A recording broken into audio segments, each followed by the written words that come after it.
தமிழக வெற்றிக் கழகத்துடைய தலைவர் அதனுடைய கட்சியின் கொடியை இன்று அறிமுகப்படுத்தியுள்ளார்.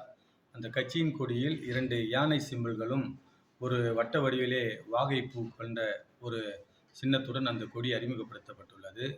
அதாவது 1968ஆம் ஆண்டு சிம்பிள்ஸ் அலாட்மெண்ட் ஆக்ட் அதன் பிரகாரம் எலெக்ஷன் கமிஷனில் 2003 அன்று ஒரு அமெண்ட்மெண்ட் எடுத்து வரப்பட்டு 2004 அதில் நோட்டிஃபிகேஷன் கொடுத்து, அதாவது யானை சின்னத்தை அசாம், சிக்கிம் தவிர வேறு எந்த மாநிலத்திலும் எந்த அரசியல் கட்சிகளும், அங்கீகரிக்கப்பட்ட அரசியல் கட்சிகள், அங்கீகரிக்கப்படாத அரசியல் கட்சிகள், மாநில கட்சிகள் மற்றும் தேசிய கட்சிகள் யாரும் யானை சின்னத்தை எந்த வடிவத்திலும் பயன்படுத்தக்கூடாது என்று தேர்தல் கமிஷனுடைய உத்தரவு உள்ளது.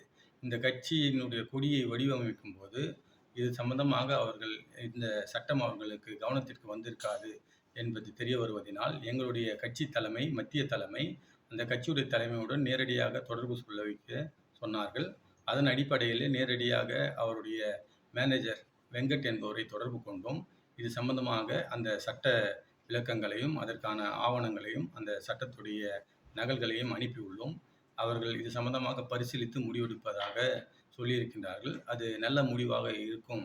கட்சிகளுக்குள்ளே ஒரு முரண்பட்ட ஒரு கருத்து வந்து விடக்கூடாது என்பதற்காக எங்களுடைய மத்திய தலைமை அவர்களுக்கு நேரடியாக இந்த தகவலை தெரிவித்து அந்த சட்ட நகல்களை வழங்குமாறு எங்களுக்கு கூறினார்கள். அதன் பிரகாரம் வழங்கி இருக்கின்றோம்.